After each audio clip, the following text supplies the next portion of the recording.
जय श्री कृष्णा, राधे राधे। आप सभी भक्तों का आपके अपने YouTube चैनल श्री कृष्ण दीवानी में हार्दिक स्वागत है। आज आप सुन रहे हैं ज्येष्ठ मास महात्म्य का 10वां अध्याय। सर्वप्रथम भगवान का स्मरण करते हुए आप सभी मेरे साथ बोलिए।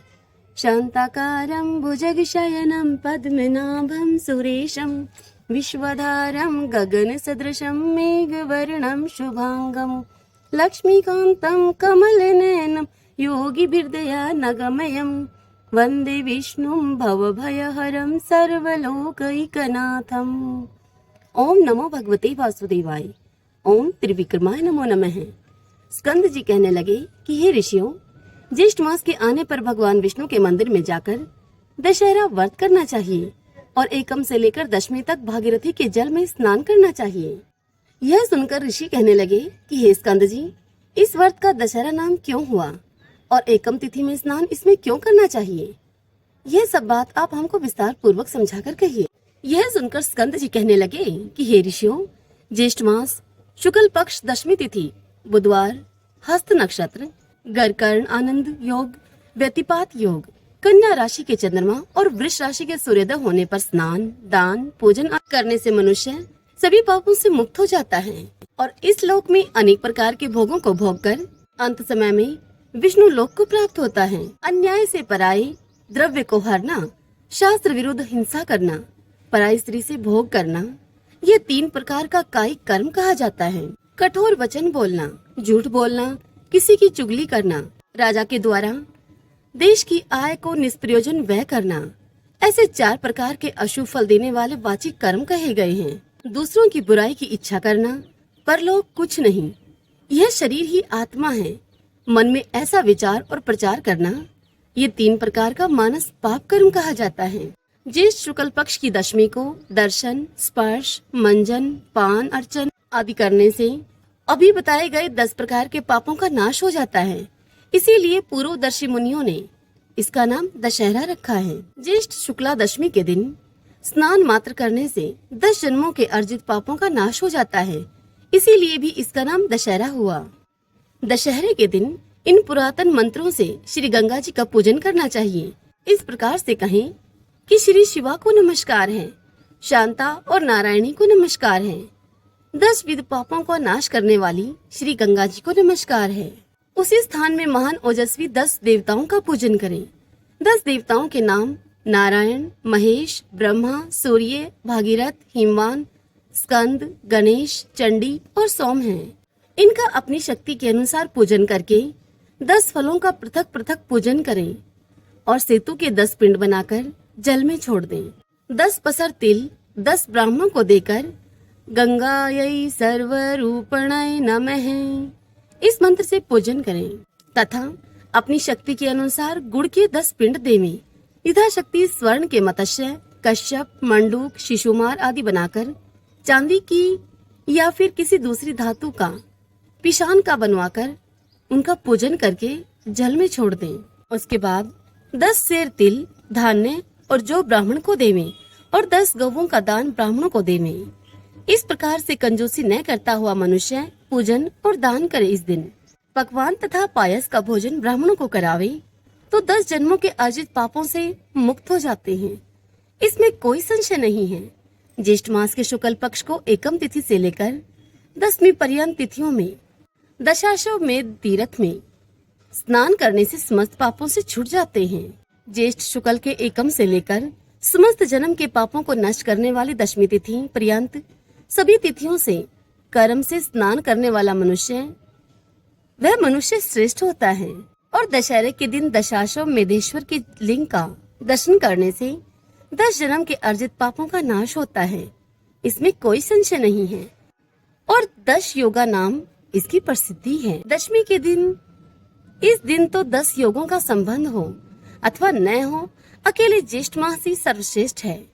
समस्त योगों से रहित होने पर भी केवल ज्येष्ठ मास ही निश्चित रूप से मनोवांछित फल को देने वाला होता है। जिस प्रकार आकाश में नक्षत्र गणों के साथ चंद्रमा शोभित होता है, ठीक वैसे ही योगों के साथ ज्येष्ठ मास शोभित होता है। केवल योगी शोभित नहीं होते, बिना ज्येष्ठ मास के एकत्रित सब योग ही निष्फल होते हैं, इसमें संशय नहीं है। इति श्री ज्येष्ठ मास महात्म्य ज्येष्ठ शुक्ल दशमी दशहरा महात्म्य वर्णन दशम अध्याय संपूर्ण। हरि ओम तत्सत। ओम नमो भगवते वासुदेवाय। ओम त्रिविक्रमाय नमो नमः। आइए भगतजनों, अब हम श्री रामेश्वर क्षेत्र की महिमा का श्रवण करते हैं। सभी मेरे साथ बोलिए, जय जय सिया राम, जय हनुमान। श्री सूत जी कहते हैं, हे मुनीश्वरों, जहाँ जानकी वल्लभ रघुकुल शिरोमणि श्री रामचंद्र जी ने 9 पत्थरों की स्थापना करके पहले पहल समुद्र में सेतु बांधा था, वहीं पर देवी पतन नामक नगर है। उसी नगर के एक किनारे पर चक्र तीर्थ है। भगवान श्री राम ने शुभ मुहूर्त में अच्छे दिन को देवी पतन से कार्य आरंभ किया। उन्होंने प्रारंभ से गणेश जी की पूजा करके महादेव जी की आज्ञा लेकर अपने हाथ से प्रसन्नता पूर्वक 9 प्रस्तरों की स्थापना की। इस प्रकार उनके द्वारा सेतु बंधन का कार्य प्रारंभ होने पर वानर लोग पर्वत, शाखा युक्त वृक्ष, शिलाखंड, काष्ठ समूह, तृण राशि एकत्रित करके वहां पर लाने लगे। नल ने उन सबको लेकर महासागर में सेतु का निर्माण किया। उन्होंने 5 ही दिन में लंका के समीप तक पुल बांध दिया। उसकी लंबाई 100 योजन और चौड़ाई 10 योजन थी। इस प्रकार नल के द्वारा वह पाप नाशक पुण्य में सेतु तैयार किया गया। देवीपुर के निकट जो 9 पत्थर गड़े हैं, वे ही सेतु के मूल हैं। मनुष्य वहां पर अपने पाप की शुद्धि के लिए स्नान करें, फिर चक्र तीर्थ में स्नान करके सेतु के स्वामी श्री हरि का पूजन करें। देवी पतन से लेकर जो सेतु बांधा गया है, उसके कारण वह यथार्थ रूप से सेतु मूल कहलाता है। सेतु का पश्चिम किनारा दर्भशयन तीर्थ कहा गया है और पूर्व किनारा देवी पतन। ये दोनों ही सेतु के मूल हैं। दोनों को ही परम पवित्र, पुण्यजनक और पाप नाशक कहा गया है। जो भी मनुष्य जिस मार्ग से, जिस पूर्व हो या फिर पश्चिम, जिस भी सेतु मूल को जाए, वे उसी मार्ग से उस मोक्षदायक सेतु मूल में स्नान करके फिर चक्र तीर्थ में स्नान करें। तत्पश्चात संकल्प पूर्वक सेतु बंद तीर्थ को जाए। संता पूर्वक श्री रामचंद्र जी का हृदय में ध्यान करते हुए सबसे पहले सेतु को नमस्कार करें। नमस्कार करते हुए इस प्रकार से कहें, श्री रघुवीर के चरण रखने से जिसकी धूली परम पवित्र हो गई है, जो 10 ग्रीव रावण के शिरस छेद का एकमात्र हेतु है, उस सेतु को नमस्कार है। जो मोक्ष मार्ग का प्रधान हेतु तथा श्री रामचंद्र जी के श्रेयस को फहराने वाला केतु अर्थात ध्वज है और सीता जी के हृदय कमल को विकसित करने के लिए सूर्यदेव के समान है, उस सेतु को नमस्कार है।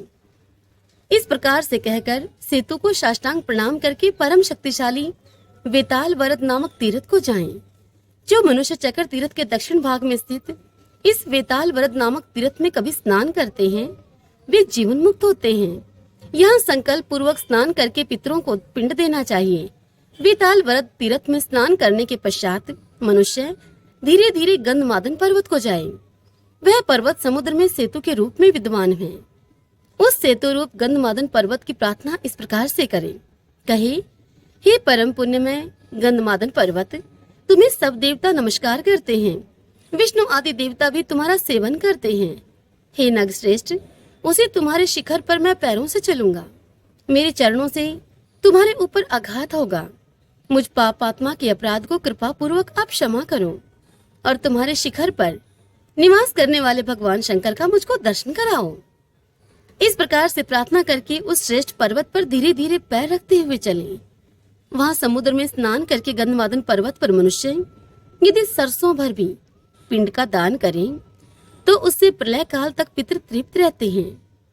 तत्पश्चात वहां सभी तीर्थों में उत्तम, जो कि पाप विनाशक नामक महातीर्थ है, उस तीर्थ का दर्शन करने के लिए जाए। वहां तीर्थ पर पहुंचकर शरीर के मलों का नाश करने वाले उस तीर्थ में स्नान करें और वहां पर स्नान करने से मनुष्य वैकुंठ धाम में जाता है। श्री सूत जी आगे कहते हैं कि हे मुनियों, सब पापों का नाश करने वाले पाप नाशन तीर्थ में स्नान करने से वहां पर स्नान करने के बाद मनुष्य यम नियम का पालन करते हुए सीता सरोवर में स्नान करने के लिए जाए। श्री राम जी को अपने सतीत्व का विश्वास दिलाने के लिए जब जनक नंदिनी सीता ने संपूर्ण देवताओं के समीप प्रज्वलित अग्नि में प्रवेश किया था और सब अंगों से सुशोभित एवं पवित्र रूप से वे उस अग्नि से बाहर निकली, तब लोक रक्षा के लिए उन्होंने अपने नाम से एक उत्तम तीर्थ निर्माण किया था और स्वयं भी उस तीर्थ में स्नान किया। इसीलिए उस तीर्थ का नाम सीता सरोवर हुआ। उस तीर्थ में जो भी मनुष्य स्नान करता है वह संपूर्ण कामनाओं को पाता है। हे विप्रवरों, उस तीर्थ में आह्वान करके अनेक प्रकार के दान देकर और बहुत दक्षिणा वाले यज्ञों का अनुष्ठान करके मनुष्य परमेश्वर के परम धाम को जाता है। महापवित्र सीता कुंड में स्नान करके मनुष्य एकाग्रचित होकर मंगल तीर्थ की यात्रा करे। वहाँ मंगल तीर्थ में भगवान विष्णु की प्यारी पत्नी लक्ष्मी जी सदा ही निवास करती हैं। पूर्व काल में मनोजव नाम से प्रसिद्ध एक चंद्रवंशी राजा हो गए हैं। उन राजा ने प्रतिवर्ष यज्ञों के द्वारा देवताओं को, अन्न राशि से ब्राह्मणों को और श्राद्ध से पितरों को तृप्त किया। वे राजा निरंतर वेदों का स्वाध्याय किया करते थे। इस प्रकार राजा मनोजव धर्म पूर्वक पृथ्वी का पालन करते थे। उनके शासनकाल में उस राज्य में एक भी शत्रु नहीं रह गया था। इससे राजा के मन में अहंकार उत्पन्न हो गया। जहाँ अहंकार होता है वहाँ तो लोभ, मद, काम, क्रोध, हिंसा तथा मोह में डालने वाली असूया ये सभी प्रकट हो जाते हैं। और जिस पुरुष में ये उत्पन्न होते हैं वह पुत्र, पौत्रों तथा संपत्तियों के साथ प्राणों से भी हाथ धो बैठता है। उस राजा के मन में यह विचार उत्पन्न हुआ कि मैं ब्राह्मणों के गांव में कर लगाऊंगा। अपने मन में ऐसा निश्चय करके उसने वही किया। शिव और विष्णु आदि देवताओं से भी धन उसने ले लिया। अहंकार ने उसकी विवेक बुद्धि को नष्ट कर दिया था। इसीलिए उसने ब्राह्मणों के खेत छीन लिए थे। इस दुष्कर्म का परिणाम यह हुआ कि एक बलवान शत्रु ने आकर उसके नगर को घेर लिया। रण देश के राजा गोलभ, वे गोलभ ही उसके शत्रु बन बैठे। गोलभ ने चतुरंगनी सेना के साथ आक्रमण किया उस पर। दुरात्मा मनोजव का गोलभ के साथ 6 महीने तक युद्ध चलता रहा। अंत में गोलभ की जीत हुई। मनोजव पराजित होकर राज्य से अब वंचित हो गया। उसने अपने स्त्री और पुत्र के साथ वन का आश्रय लिया। गोलभ उस राज्य का पालन करते हुए दीर्घ काल तक मनोजवपुर में टिके रहे। इधर एक दिन मनोजव का बालक पुत्र क्षुधा से पीड़ित होकर माता पिता से खाने के लिए अन्न मांगने लगा। बोला, हे पिताजी, मुझे खाने को दो। माँ, मुझे भोजन दो, मुझे भोजन दो, मुझे बहुत भूख लगी है। पुत्र का यह करुणाजनक वचन सुनकर माता पिता शोक से पीड़ित होकर सहसा वहां पर मूर्छित हो गए। और कुछ चेत होने पर राजा ने अपनी स्त्री से कहा कि हे सुमित्रे, अब मैं क्या करूं? मैं कहाँ जाऊं? मेरी क्या गति होगी? मेरा यह भूखा पुत्र भूख से बड़ा ही पीड़ित होकर थोड़ी ही देर में मर जाएगा। हाय, मैंने ब्राह्मणों के खेत छीन लिए, विष्णु और शिवजी आदि देवताओं के धन का हरण कर लिया। इस प्रकार दुष्कर्म की अधिकता के कारण ही गोलभ ने मुझे परास्त किया है। मेरे पास अन्न का एक दाना भी नहीं है। मैं निर्धन हूँ, दुखी हूँ और स्वयं भी भूखा प्यासा हूँ। इस समय इस भूखे बालक को मैं अन्न कहाँ और कैसे ला कर दूं? इस प्रकार से विलाप करता हुआ राजा मनोजव अत्यंत ही खिन्न होकर पृथ्वी पर गिर पड़ा और वह मूर्छित हो गया। सुमित्रा पति को इस प्रकार गिरा हुआ देखकर उसे अपने हृदय से लगाकर विलाप करने लगी। उसी समय मुनिवर पराशर जी स्वेच्छा से घूमते हुए वहां पर आ गए। उन पराशर मुनि को देखकर पतिव्रता सुमित्रा ने पुत्र के सहित उठकर उन मुनि के चरणों में प्रणाम किया। और पराशर जी ने सुमित्रा को आश्वासन देते हुए उसे पूछा, हे सुंदरी, तुम कौन हो? यह कौन तुम्हारे आगे पड़ा हुआ है और यह बालक कौन है? तब पतिव्रता सुमित्रा उनसे बोली कि हे मुनि श्रेष्ठ, ये मेरे पति हैं। हम दोनों से उत्पन्न यह चंद्रकांत हमारा पुत्र है। मेरे पतिदेव चंद्रवंशी राजा मनोजव हैं। ये विक्रमाढ्य के पुत्र हैं। मैं इनकी पतिव्रता पत्नी सुमित्रा हूँ। गोलभ ने राजा मनोजव को युद्ध में परास्त किया है। अब ये राज्य से भ्रष्ट होकर अवलंब शून्य होकर पत्नी और पुत्र के साथ इस भयंकर वन में चले आए हैं। यहाँ पर मेरे भूखे पुत्र ने हम दोनों से भोजन मांगा है। राजा अन्नहीन होने के कारण पुत्र को क्षुधा से व्याकुल देखकर शोक से मूर्छित होकर गिर पड़े हैं। रानी सुमित्रा की यह बात सुनकर दयालु पराशर मुनि ने उनसे कहा कि हे सुमित्रे, तुमको किसी प्रकार का कोई भय नहीं होना चाहिए। अब तुम लोगों का अमंगल शीघ्र ही नष्ट हो जाएगा। और उन दोनों से इस प्रकार यूं कहकर मंत्र जाप करते हुए भगवान शंकर का ध्यान करके पराशर मुनि ने अपने हाथ से राजा का स्पर्श किया। महामुनि के हाथ का स्पर्श पाते ही राजा मनोजव मूर्छा को त्याग कर सहसा वहां पर उठ बैठे और पराशर मुनि को प्रणाम करके हाथ जोड़कर उनसे बोले कि हे मुने, आज आपके चरण कमलों के सेवन से मेरी मूर्छा शीघ्र ही दूर हो गई और मेरे सभी पातकों का भी नाश हो गया। जो पुण्य आत्मा नहीं है उसको आपका दर्शन कदापि नहीं हो सकता। मेरे शत्रुओं ने मुझे अपने ही नगर से बाहर निकाल दिया है। आप अपनी कृपा दृष्टि से देखकर मेरी रक्षा कीजिए। यह सुनकर पराशर जी बोले, हे राजन, तुम्हें शत्रु पर विजय प्राप्त करने के लिए अब मैं एक उपाय बतलाता हूँ। परम पुण्य में गंधमादन पर्वत पर जहाँ श्री रामचंद्र जी का परम पुण्य में सेतु है, वहां पर सभी ऐश्वर्यों को देने वाला मंगल तीर्थ विद्यमान है। उस सरोवर में सब लोगों का उपकार करने के लिए श्री रघुनाथ जी लक्ष्मी स्वरूपा सीता जी के साथ सदैव ही निवास करते हैं, वहां पर स्थित रहते हैं। तुम पुत्र और स्त्री के सहित वहां पर जाकर भक्ति पूर्वक वहां स्नान करो। उस तीर्थ के प्रभाव से तुम्हें शीघ्र ही सब प्रकार के मंगलों की प्राप्ति होगी और युद्ध में शत्रुओं को जीतकर तुम पुनः अपना राज्य उनसे प्राप्त कर लोगे। ऐसा कहकर राजा, रानी और बालक इन तीनों के साथ पराशर मुनि मंगल तीर्थ में स्नान के उद्देश्य से राम सेतु पर गए। वहां पर विधि पूर्वक संकल्प लेकर मुनिश्रेष्ठ पराशर ने स्वयं स्नान किया और राजा आदि से भी विधि पूर्वक स्नान करवाया। राजा, रानी और राजकुमार ने वहां 3 महीने तक नियम पूर्वक स्नान किया। तत्पश्चात मुनि ने राजा को राम जी के एकाक्षर मंत्र का, जो कि सब अनर्थों का नाश करने वाला है, उस मंत्र का उपदेश दिया। राजा ने 40 दिनों तक विधि पूर्वक उस एकाक्षर मंत्र का जप किया। इस मंत्र का जप करते हुए राजा के आगे एक सुदृढ़ धनुष प्रकट हुआ। 2 अक्षय तरकश, सोने की मोट वाली 2 तलवारें, एक ढाल, एक गदा, एक उत्तम मुशल, एक भयंकर शब्द करने वाला शंख, एक घोड़े से जुता हुआ रथ, सारथी, पताका, अग्नि के समान प्रकाशमान स्वर्णमय कवच, हार, केयूर, मुकुट और वल्य आदि आभूषण, सहस्त्रों दिव्य वस्त्र और दिव्य माला, ये सब वस्तुएं उस तीरथ से प्रकट हुई। यह सब देखकर राजा ने मुनि से निवेदन किया। तब मुनि ने तीरथ का जल लेकर उसे मंत्र से अभिमंत्रित करके उसके द्वारा राजा का अभिषेक किया। तदंतर राजा मनोजव कमर कसकर युद्ध के लिए अब तैयार हुए। उन्होंने कवच, खड़ग, धनुष और बाण धारण किया। हार, केयूर, मुकुट और कंकण आदि से विभूषित होकर दिव्य वस्त्रों को धारण करके उस घोड़े जुते हुए रथ पर बैठे।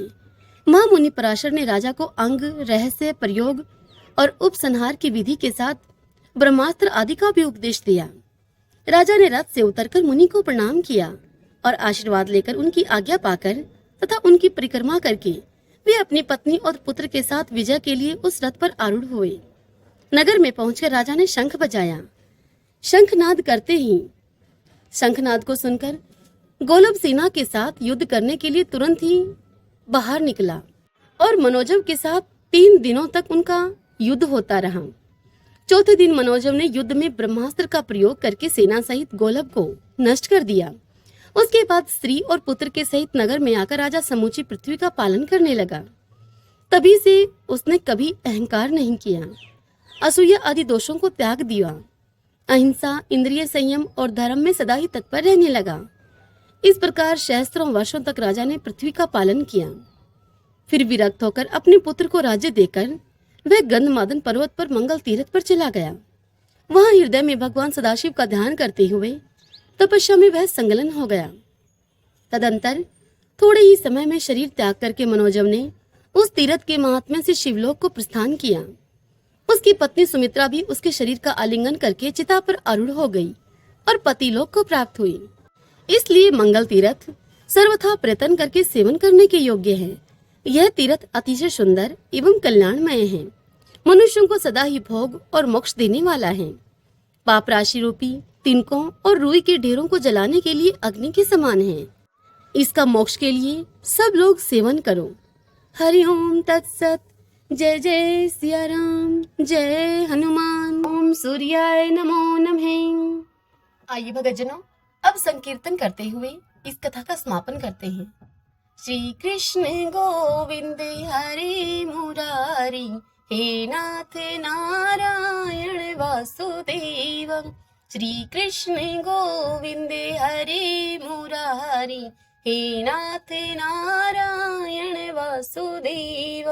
श्री कृष्ण गोविंद हरे मुरारी, हे नाथ नारायण वासुदेव। श्री कृष्ण गोविंद हरे मुरारी, हे नाथ नारायण वासुदेव।